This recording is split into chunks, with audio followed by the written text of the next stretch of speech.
Welcome back to SnowRunner, guys, and in this video, we are going to be actually taking a look at the location for the new Pacific P512, which is a new truck coming in Phase 3, and these maps are also Phase 3 maps. The map we're going to be looking at today is Black Badger Lake, and just so you guys know, these maps are only in PTS right now as of recording this video, PTS being the public test server, but later on in February, Phase 3 is expected to release on all systems. Now, I decided to use a very familiar and very trusty truck for this, the IX3880 in its heavy wrecker rotator configuration. Now, I do recommend using a truck that's pretty capable in mud, because the route you're going to need to take, unless you take the long way around, which will require you to have bridges built, will take you through some really muddy environments. Now, I do want to go ahead and put a quick disclaimer right at the beginning of this video to let you guys know that even though this particular truck does not show up on the map in my game, basically what users of the PTS have found is that the truck only shows up for them if they restart their game. And I actually double-checked this on MapRunner because I went to the exact location that MapRunner shows for this truck, and it can be actually a little confusing because you have a Western Star, which is a mission truck, like for a task, and then you have the location of the Pacific P512 down below it. However, if you are a PTS user and you use, say for example, MapRunner to go and find this truck, you may of course feel a little bit weird when you get there and you get to the location that MapRunner lists and there's no truck there. Well, again, the reason why is because at the moment, there is a glitch in the PTS that actually requires you to completely restart your game, and then for some reason, this truck appears. But rest assured, the location is correct, and rest assured that if you're watching this video in the future and Phase 3 is out on consoles and on the release build, the truck will be there in this location and you will not have to restart your game. This is just a glitch that we are dealing with at the moment on the public test server.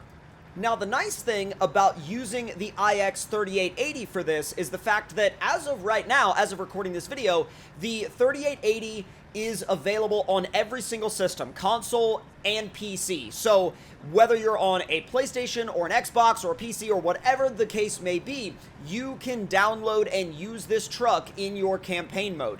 Now, just to touch on a slightly different subject, I've been getting some comments recently from people saying that they have not been able to start their campaign with mods. And if I'm understanding that correctly, basically my answer to that would be, if you are trying to start your campaign with mods, you can't exactly start the very beginning with mods. You must start the campaign and play through the introductory sequence, build the first bridge, unlock the first garage, and then you can take advantage of being able to purchase modded vehicles in the dealership within the garage. So hopefully that clears a couple of things up for you guys that have been trying to start new campaigns with mods. Like I said, you need to do the introductory sequence in Michigan with default vehicles. Like I said, that includes building the bridge and then reaching the first garage, and then you can gain access to modded vehicles in the dealership.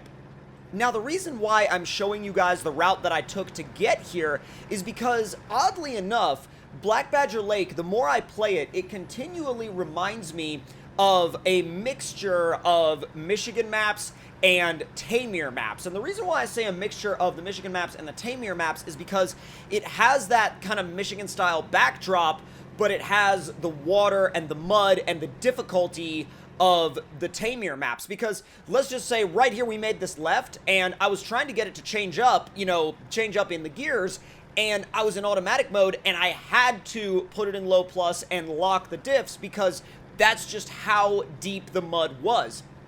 There's a lot of deep mud on this map, and I think that that's sometimes overlooked. When we see it and we go, oh, it's a new Wisconsin map, it's gonna be like no big deal, but when you're actually making your way down to these, to these objectives on the other side of the map, and if you opt for taking the flooded out, really muddy routes, you will need a very capable truck. Now, this can obviously be done with a vanilla truck. The vanilla trucks that I would suggest doing this with, if you do not want to do it with mods, would potentially be the Royal would be a good choice for this. The Tega would be a good choice for this. I'm not sure why my GPS marked that specific loading zone. I think it just so happened to, and that's just kind of where I ended up placing it when I was looking around on the map. I didn't exactly mean to mark that loading zone, but like I said, it just kind of ended up happening that way when I was marking things on the map. Now, this section, you can pretty much just blaze through. A lot of these hills you can just drive right over. They're not really all that bad, and I do think that a lot of the trucks that you could drive over these hills with do include a fair amount of vanilla campaign trucks. Like I said before, the Tega, the Royal, there's a good long list of highly capable vanilla trucks that could very easily reach the location of this vehicle. And so, again, like I said before, there's really not necessarily a need to use the 3880. I just personally decided to use the 3880 because, one, I really enjoy driving it, and two, I think that it's a mod that a lot of people have. And really, across all systems, this mod is very, very widely available. Now, this is the part that may confuse people. As we approach this flooded farm field, you'll be able to see that over on the right, there's a truck that is flooded out and is sitting in the middle of the field. That is not the truck that we are looking for. That is actually a Western Star, which is in conjunction with a task that you can do pretty much at any point in your playthrough. However, as you will soon see, this is not the truck that we're looking for.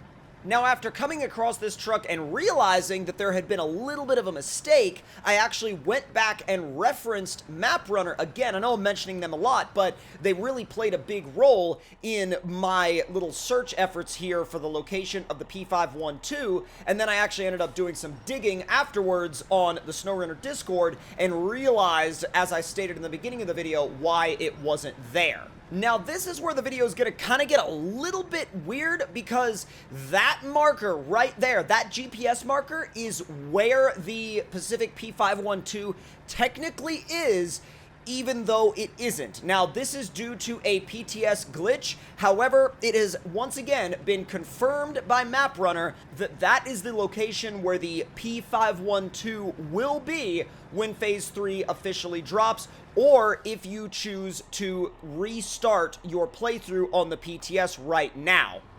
Now, I did want to take a little while to touch on the P512 itself and its abilities as well as its driving dynamics, and the only thing that I really have as a big sort of issue with this truck is still the fact that even though it has gone through several revisions in the PTS so far, we still do not have the ability to lock the differentials or add a driven front axle.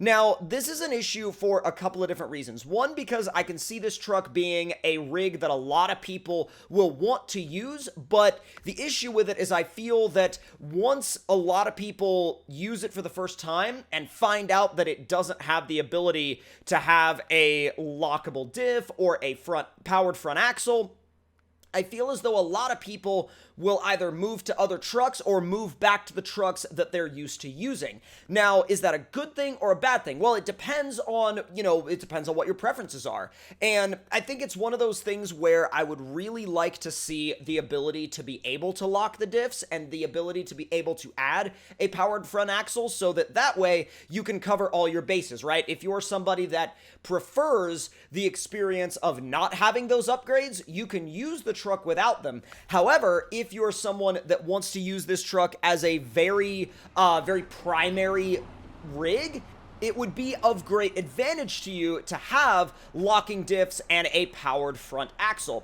Now, there's been a little bit of speculation that someone found remnants of a powered front axle and a diff lock in the code for this truck, but as we've seen in the past, that does not always mean that those features are confirmed for the vehicle. They may happen at some point, or they may have been something that was tested but decided not to be included. Who knows? But with that, it's once again something where we are going to have to wait and see where this truck ends up when Phase 3 releases and it's in its full final release build and full final release version. Who knows? Those things might be parts that we have to find later on. However, according to MapRunner, those are not part of the list of locatable parts for this truck at the moment.